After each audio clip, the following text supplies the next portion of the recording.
Ted Jones messed with the wrong melon farmers. Ted Jones, I also call him the eighth wonder of the real estate world. Ted Jones, who knows, it could be. Ted Jones? The Ted Jones World Podcast. Hello and welcome to episode 61 of the Ted Jones World Podcast. I am your host, Ted Jones, alone on the couch today. Producer Pat is not joining us. Kid's trying to figure out his life.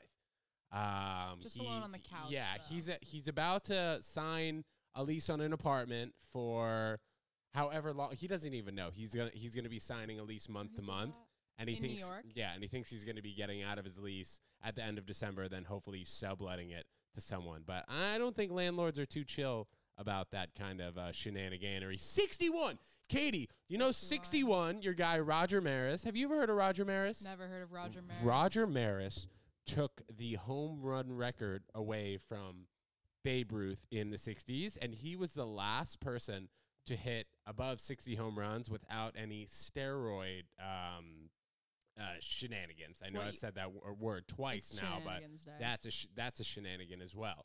Sammy Sosa came in and beat Roger Maris like in the year 2000 or something, and then along with Mark McGwire. But that was the last guy to hit that many bombs, that many home runs without steroids. So and what year, quick when little was bit that? of history for you. Somewhere in the 1960s, you got the laptop there. You know better than I do. And everybody watching at home or wherever you're watching from, listening at work, at the gym, well, you got that pump on. Check it out. We got this.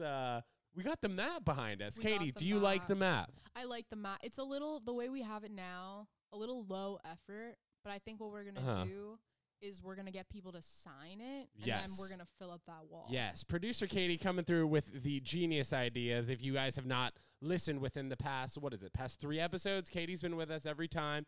And Katie's going to be with us in the mix going forward. Infinity. We're very excited to have you, Katie, and we appreciate all that you do. So random little tangent there about Roger Maris. I hope that Why did that come up for you people today? listening understand that Roger Maris was a great Yankee. Why did it come up? Yeah, why Because it's the 61st episode, and he hit 61 home runs, and Babe Ruth hit 60. I see. So he was like the last guy to beat the home run record of Babe Ruth without steroids. Right. So kind of exciting. There was also a little movie about Roger Maris called 61.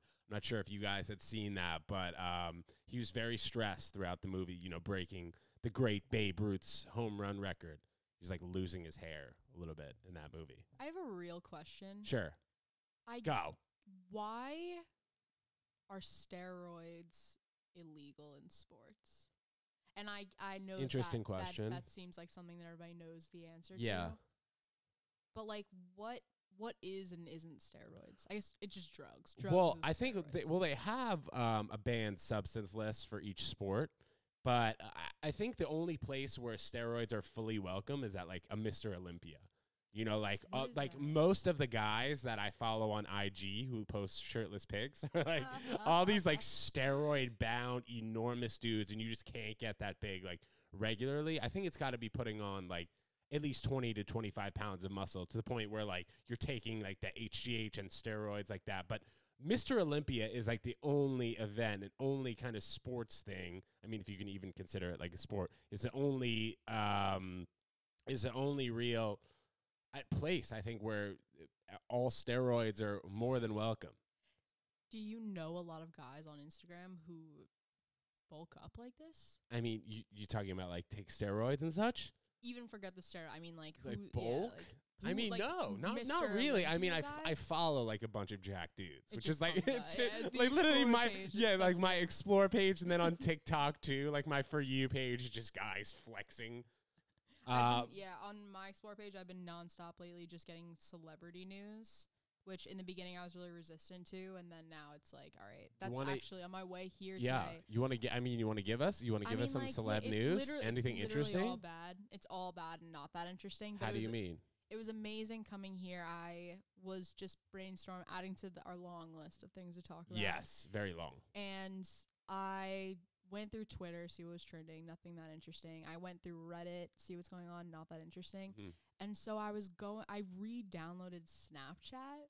Ooh, Right? You know what? I sent Giulio Gallerati, who's been on a number of episodes here, a Snapchat 20 weeks ago. He has yet to open it. But anyway, go ahead. I had like 10 either group chats or regular Snapchats that people had literally like 2 months ago. It's coming in more than that. But like the only real things that I'm still subscribed to on Snapchat that I still apparently am getting updates for, Daily Mail. Okay.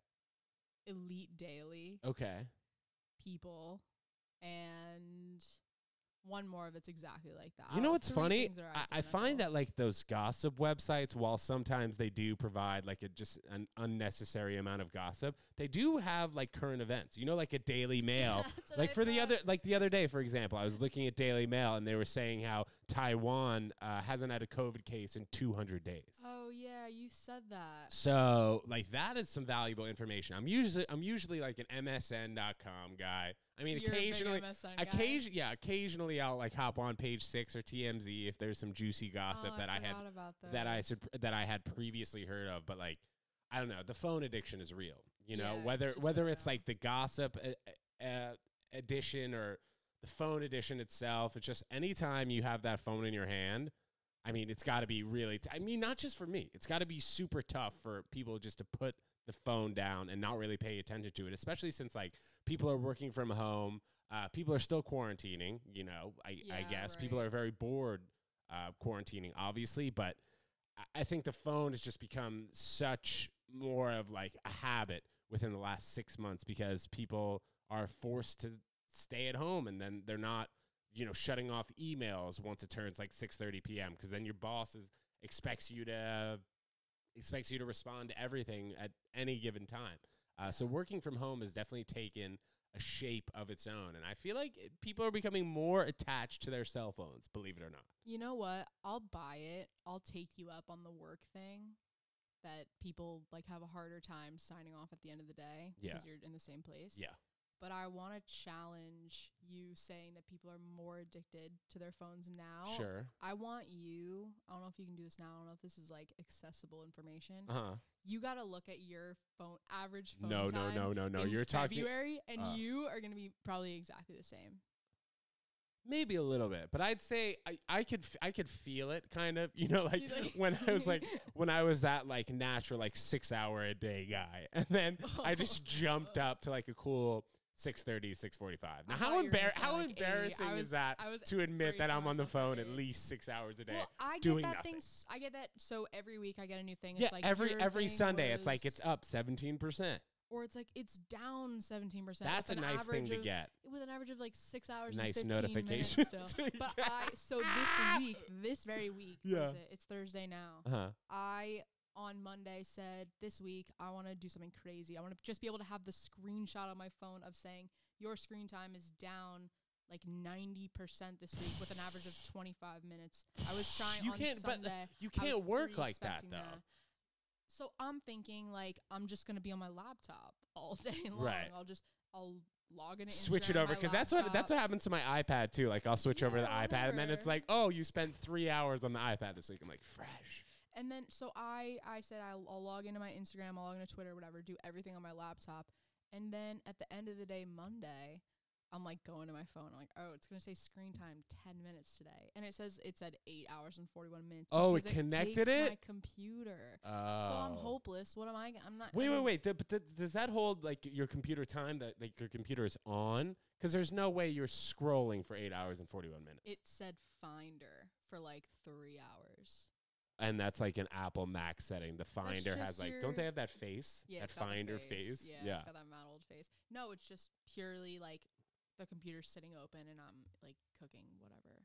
I mean, realistically though, on those days, like Monday I was actually working, so it's like I was on my computer probably for 8.5 hours. Yeah. But I recently started working a new job where I'm writing captions for Instagram. Oh, wow. And so like, yeah, like my Instagram use is also up. Like I think that day I got like 3 hours of pure Instagram time. Where it's just like, that's not bad. For work. That's pretty good.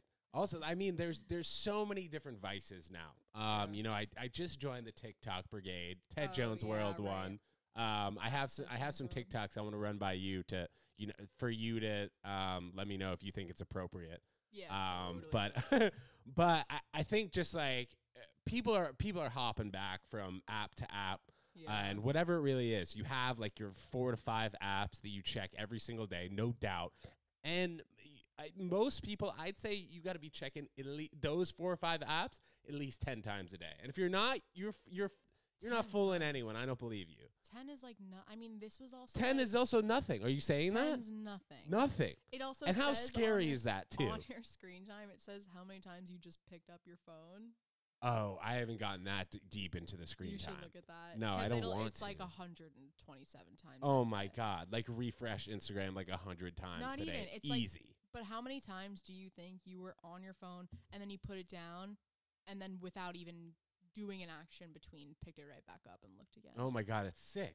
It's a full addiction. What was that movie we were talking about? Social Dilemma. Yeah, Social Dilemma. Did you see that? I never watched that. I watched like a little bit of it, and just like how they introduced the movie is alarming, because like everybody that used to work at these tech companies or whatever, and how they were intricated into the algorithm, just trying to bring as many users as they can per hour. So they have like all these little tricks that like basically people are just getting super fired up anytime they have any sort of notification. And then what I've noticed also about TikTok, which I just started using, the view count is something that like really pulls the user back, or myself at least. Yeah, just because like instead of like when I'm on Instagram and like Ted Jones World doesn't have too many followers right now, what the heck? You guys can follow Ted Jones World on IG. Be much appreciated. A lot of great content is up on there, is it not? No, it's there. Yeah, there you go. Last year being broke. Yeah, so I mean, Instagram, you can only get so much love. You know what I mean? Like eventually your likes, I mean, unless you have millions of followers, your likes kind of come to a halt. When in TikTok, something could go viral and you don't even know when it's going to go viral. So when you start to see like, oh, my video has 30 views. Oh, now it has 60. Now it has 90. Like, obviously, you're going to keep firing it up and be like, oh, am I going to get to 1,000? Am I going to get to 10,000? Yeah. What about 1 million? And I think that this constant feeling of needing to do better is like TikTok is really nailing it. You know, like, a lot of people go viral on TikTok all the time. Right. For kind of dumb. It could be stuff. something so dumb. Yeah. Something that like could have taken you a second, or it didn't even mean to get that big. The age group is like kind of at a younger place though. Like I noticed that like it's a lot of 18 to 22-year-olds doing dances. That even seems old. Must be younger, right? I mean, I get. Well, maybe that's like my For You page. Yeah, right. They keep it older for you. It's like also when you put in you sign up and you put your age into TikTok, they're like, all right, you get the 18 plus ones. Right. So funny. There's some account with this dude who will just constantly be sitting in his car, seatbelt done, waiting like to come home from work and go into his house and have his wife make him dinner, who's like, oh, like my 18-year-old queens, like keep doing what you're doing. You're so beautiful. I love you. Have an amazing night. Oh, and he just gets a lot of likes from the 18-year-old queens. He just absolutely blows up. I mean, there's definitely an algorithm to that. You know, myself, I've already made some like dumb videos, and like that's why I need you to like proofread it and just be like, okay, is this actually too dumb? Because also, if you post something on TikTok and it's freaking dumb and you don't get any love, like I can only imagine doing that, like posting a TikTok that is extremely revealing or something, and then I end up not getting as many likes or views. That's something that I'd say could ruin someone. Not myself over here, because I'm going to stay pretty strong, with the views and comments, but it's just something that like, people I think are more incentivized to just keep doing, because eventually something will hit. It's coming. So we'll see. Hopefully that viral TikTok is coming to the Ted Jones World way. So we were talking about coronavirus a little bit earlier. Always, a topic of discussion, considering we are in quarantena. Yes, still. Putin, you see, Putin, the leader of Russia, actually put out a national mask mandate. So I don't know if that's fully legal for him to do, but he is a dictator, so why would he is definitely allowed to do that. But I would think that like Trump would maybe follow his follow in his footsteps and make a national mask mandate after he gets elected, that could be a smart move potentially. Yeah, after he gets reelected. You're thinking reelected. Yeah. You're thinking he's back. No. I mean, oh my God, I hope not. No, but I'm thinking that like that could be a sneaky way of him trying to get into the. Oh yeah, of course. Like masks are great. And you're right. And also, did you see what he had put on like he put that he cured the coronavirus. That's a vibe. That like the White House came out and was like that was one of his accomplishments while in office. Donnie T just curing the coronavirus. But I'd say that would go into his second term being like, yeah, well, what do you mean? Of course we're all going to wear masks. Because then he'll actually get rid of the coronavirus, and then maybe that'll put him a step ahead in terms of, I don't know, moving this country forward. For a third term? What do you mean? Oh, you think he's going to get a third term? He's already Who was the president who served more than 2 terms?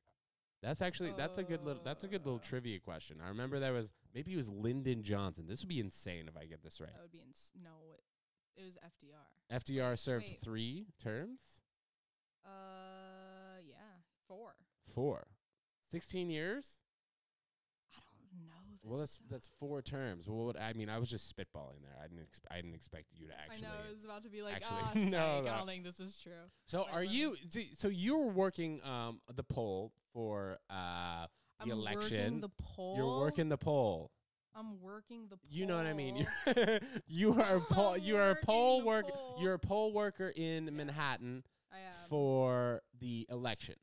So when you go in to start poll working and such, are you able to quickly vote, or do you have to go beforehand and vote? Like, might you not get the chance to vote when you go into your job, poll working job? I applied for a special ballot that would let me go in, but I'm having some trouble with the poll worker stuff, actually. How do you mean? I didn't tell you this yet? No. So I said last time that it was really hard for me to get the information for the training class to begin with. And I went, whatever. Today's Thursday, October 29th, have not heard anything about where I'm supposed to be. Well, when you were talking about last week about how you hadn't heard any information, like what has changed? Like, are they going to send you an email like the day before? I assume, you would really think that they would have already sent me one. Well, also with like the voter fraud and all that crap, maybe they're nervous about it. What? Like, I don't know. They'd be like, oh, yeah, Katie is going to Harlem and she's going to rig the election. Yeah, like this girl's just going to rig it. I mean, I don't understand. I don't understand why you can't just vote on a freaking app on your phone. But I still am with my latter self. You're still there. I don't know. Put it, okay, Face ID, we have it on our iPhone. Download the app, put in your phone number, put in your social security number.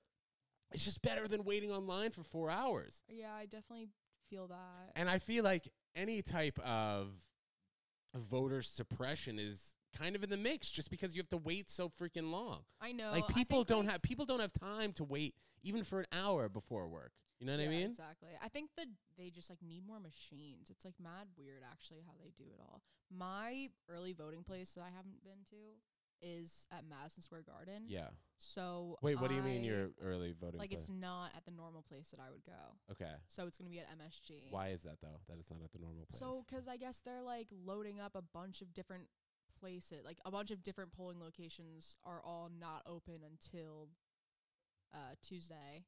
And they're sending everyone to Madison Square Garden. Huh. Well, is that like the biggest voting center, maybe? The biggest polling station, probably, as they'd say? In the city, probably. Right. Manhattan, for sure. Yeah, right. I mean, I was planning on going before this, but it got away from me. Oh, but I didn't even say why. So I haven't heard anything from them. A friend of mine who is doing it, who I just found out. Another poll worker friend? A poll worker friend of mine got her assignment, and she's doing line management every day from early voting to election day. Oh my. When did early voting start? On 127th Street. Well, but she's getting pretty good paper for that too. Didn't you say that you guys are getting paid pretty like well? Wait, when did early voting even start for her to start this job? Like Monday? 3 days ago, 4 days ago. So she's doing about like a week and a half of so brutal. lines. She definitely went today. Right. Pouring rain. But did she have a choice of just doing it one day like you, or like running the whole freaking show? No, they just hit you up and they say, here's what you want to do. So you could have potentially had the same gig as her, line connoisseur. Like, all right, make sure you stay in line and like watch and bring an umbrella. In line, bring an umbrella. Like you're going to 127th Street. Like whatever, all the jobs are the same. Like we just need you to save democracy. But then my thought, it's like, if you told me that I was gonna do that, like, you wouldn't have signed up for it. Do that. I wouldn't. Right, like you were making a nice gesture. You know, you wanted to help out the old people who are potentially, you know, at odds with Corona. Right. So they, you know, they don't need to spend. Yeah, they don't need to spend. They don't need to spend time at the voting booths. You gotta taken care of. My thought, though, like, I mean, I don't know. Doing line management, I can't even wait in a line myself. And the people also who are doing line management are not just heads that are like, all right, 6 feet, make sure you're apart, and like making sure people aren't cutting each other in line. They're also standing there being like, thank you for coming. We're so glad you voted. Like, do you think so? You think that's, I mean, you think that's 100%. Their attitude and like that's kind of what they have to do? It's like camp counselors on the first day. Yeah. Kind of thing, oh my gosh. No. It's like, here's your little sticker. I voted. And it's like, don't worry, you're not going to get homesick. Like, yeah, right. Yeah, I'll be calling my mom within 2 days. Jeez, get me out of here. But I mean, I don't want to sound too ignorant, Katie, you know, in telling you that I may not vote. And I know, you said that. You know, but my thought process is, I know this is terrible, and everyone would tell me that, well, that is going to happen whichever way. Yeah, we love it. That's what makes for the good podcast. Yeah, you know, I mean, if I go and vote, I'd probably vote for Joe Biden.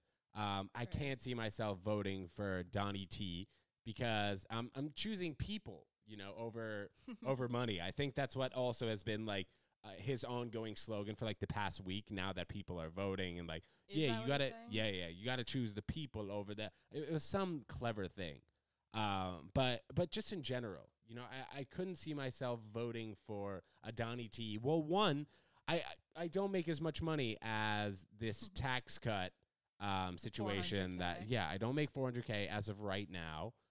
We're soaring way past that here on Ted Jones World, but just from the life that I'm living right now, it just seems that like to have a professional, knowledgeable man in the White House could be the move.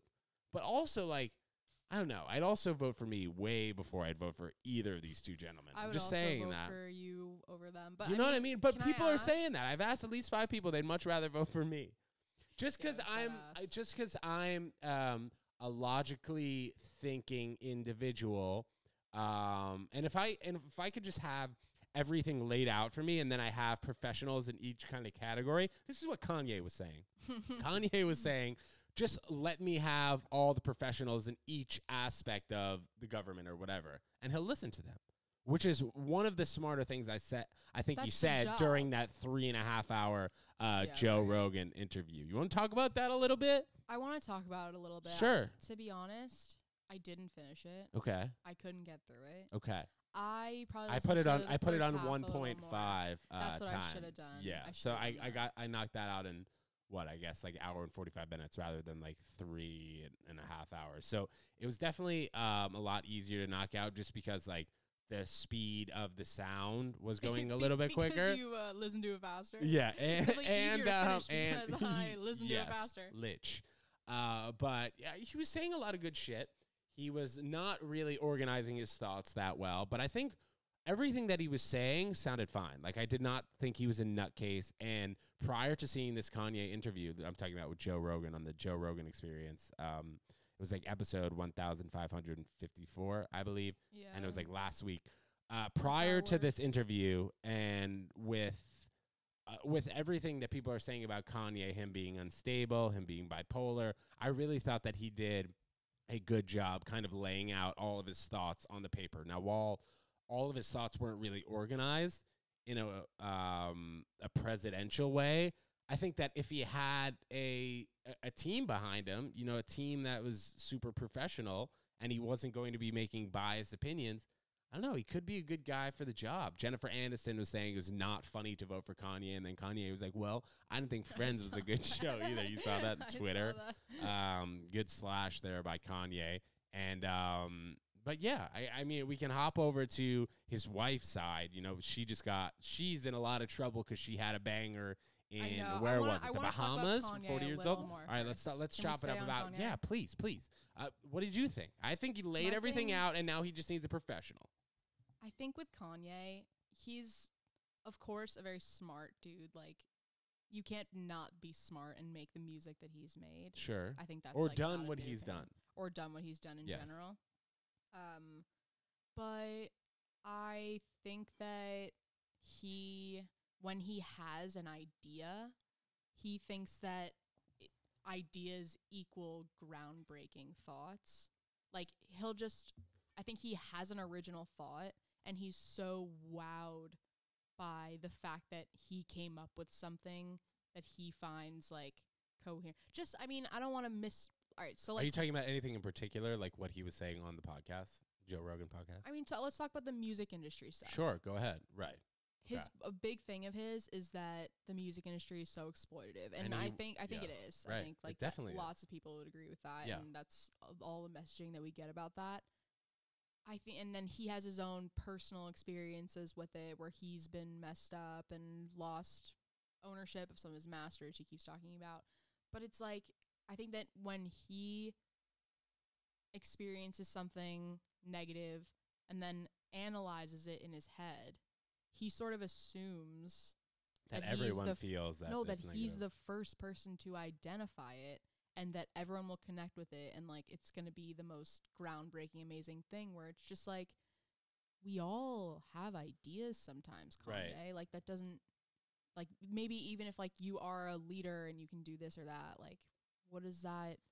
That doesn't make you like any more specially unique. I mean, Joe Rogan also really, really like rides him hard, being like, "Yo, bro, I just think everyone in the world thinks on a 2-dimensional level, and you think on a 3-dimensional level." He also didn't talk as much as I would have liked. Like I'd say it was like 80%, 80 to 85% just Kanye talking. But I think Kanye is coming from a point where he was $50 million in debt. You remember he was asking Mark Zuckerberg. Yeah, what does that even mean? Well, I'll tell you. So he was $50 million in debt, asking Mark Zuckerberg for all this money. He was meeting with people from Adidas, meeting with Yeezy, and he was starting all of these companies when people were not believing in him and such. So I think that ever since Kanye got himself into a place where he was $50 million in debt, and now he has turned it around to the point where he's a billionaire, I think that might have a switch, not in your ego, but just how you kind of perceive things. He's like, okay, like I was in a shitty position, but now y'all listen to me. I know a good way to get out of this, or a good way to fix this. So while some of the ideas that he brought up on the podcast seem like simple, you know, like, okay, let's just do this. Oh, no, it's God's word. Or no, I'll do this, or I'll set it up to this person. I have this person. I think that his idea as a whole to make things better is very appreciated to Americans who have kind of been seeing the White House really not making decisions for the greater good of the people. And now Joe Biden is maybe saying things that people want to hear just because they want to get Trump out.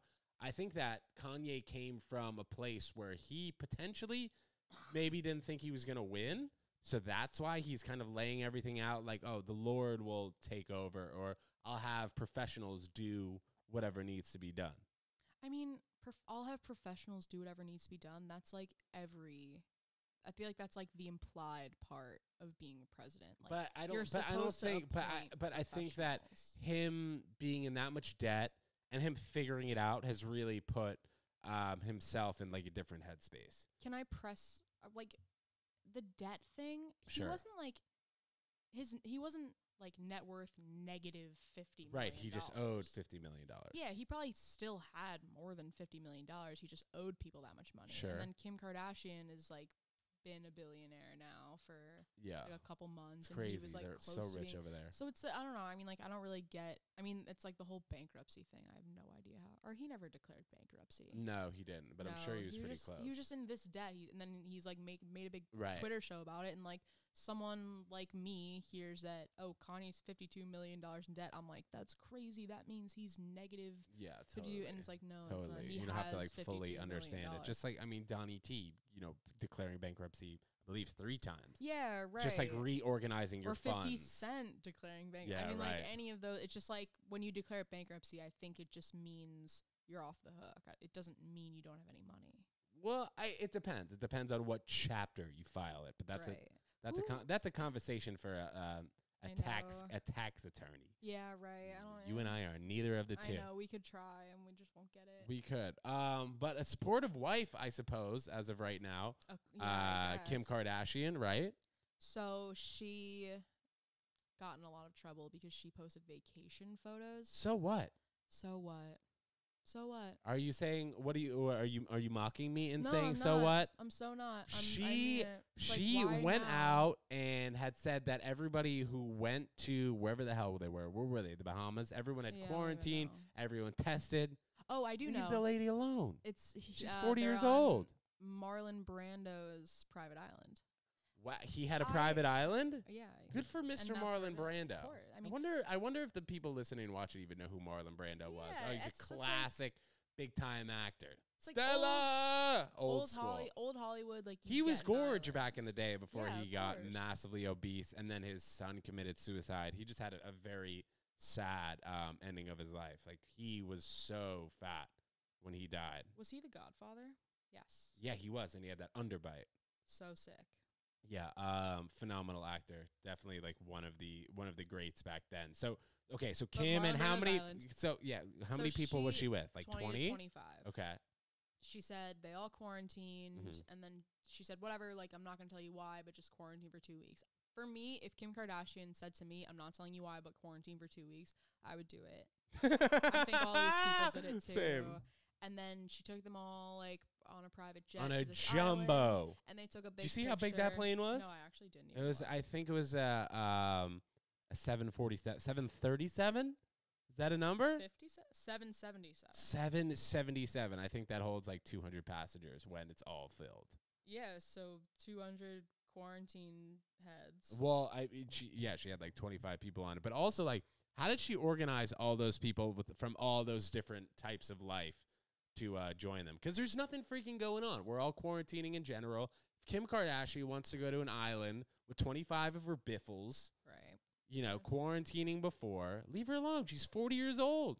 She's got a like, bill. I think the biggest thing I think the biggest thing that people are mad about is that it's like a Marie Antoinette thing. Like, how do you mean? Like, she's just so rich and like so unaware of herself, and like she'll go on this vacation, she'll bring like 25 friends, tell them to quarantine, and then go travel to a private island, and then it's like she's posting all these amazing pictures. Well, do you think that she's unaware of herself, or that she just wants to experience life to the fullest? You know, well, I'd say, okay, right. I'd say maybe like, you know, if you're going to be experiencing life to the fullest, you know, she's not like Sarah Blakely, you know, the founder of Spanx, who is also worth $1 billion. You know, like if Sarah Blakely, you know, rents out a jumbo jet and takes 20 people to the Bahamas or Marlon Brando's island, chances are you're really not going to be reading about it, and you're not going to see much about it, just because like Sarah Blakely, I'm just mentioning her just because I don't know, they're both billionaires. Random. Yeah. Well, so but I just think, you know, her profile would go a lot more under the radar than a Kim Kardashian. And while she should enjoy her life, a Kim Kardashian, maybe tone it down on social media, but that's her. That's how she got. That's how she got to this place. Yeah, she's an influencer. Initially. She's like supposed to post pictures of herself. Right. And then my other thought too, it's like, I think that, I mean, I feel like I paint a big picture of myself, like coming on talking about celebrity news and like reality TV and stuff. Overall, like I don't have a personal stake in it. I watch it all like it's TV. Yeah.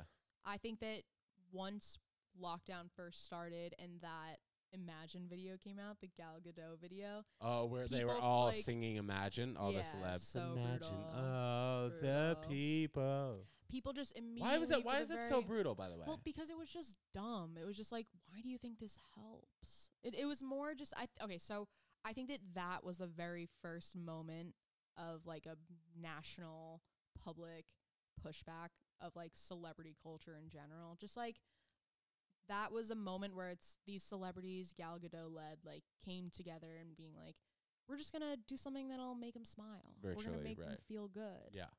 And it's just like, why do you think that would make me feel good? Like, everyone I know is sick and I haven't left my house in 2 weeks and I don't know what's gonna happen. You know, just like a rebuke of like, why care about celebrities at all? Mm-hmm. And then a couple more things came up throughout the lockdown, but now this is with Kim Kardashian. People are being like, oh, it's crazy. How can you be so tone deaf, selfish? But it's like, what, you didn't feel that way? Like, looking at video, she posts a video of herself every single day.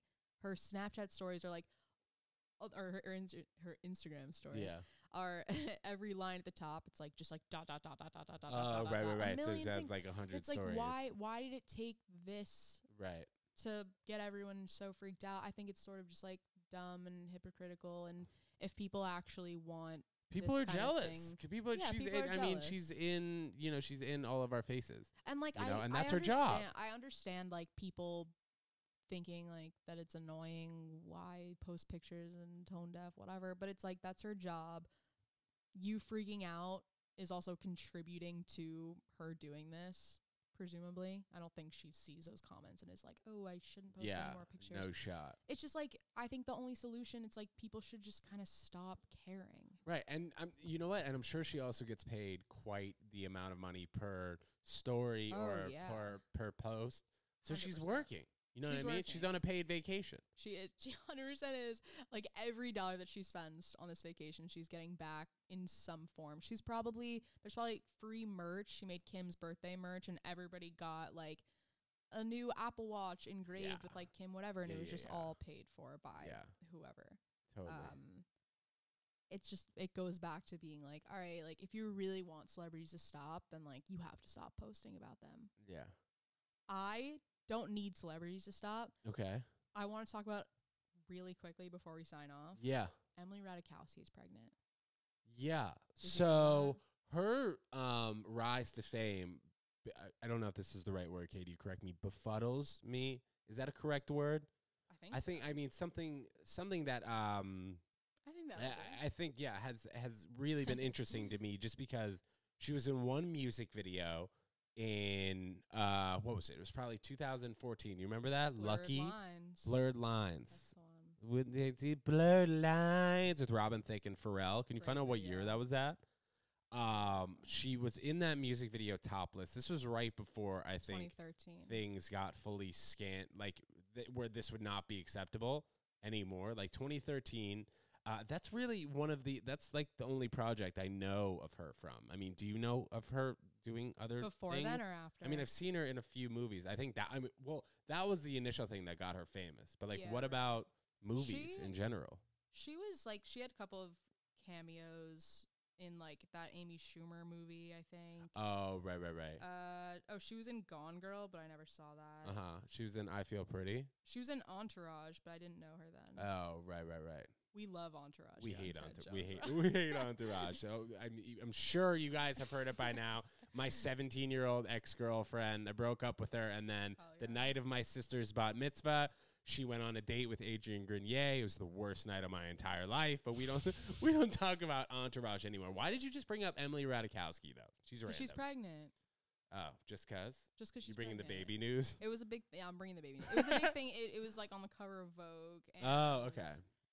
It's a whole crazy thing. I'm just. Do you still read magazines? No, I I know that don't. you used to be a fan of magazines. I don't read. It's also like, magazines. I what? don't read Why? Vogue. Why look at magazines when you can just go on your phone? Why look at magazines when I 8 can hours a read, day? I can look at the Daily Mail Snapchat story.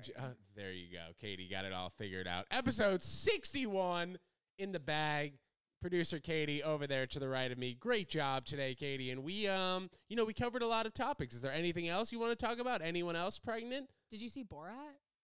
Oh, I did. Borat. I did see Borat, And I'd like to leave the Borat conversation to our next episode. Can we do that? Okay, good. Episode 61. Thank you so much for joining, and we will see you for 62. And goodbye.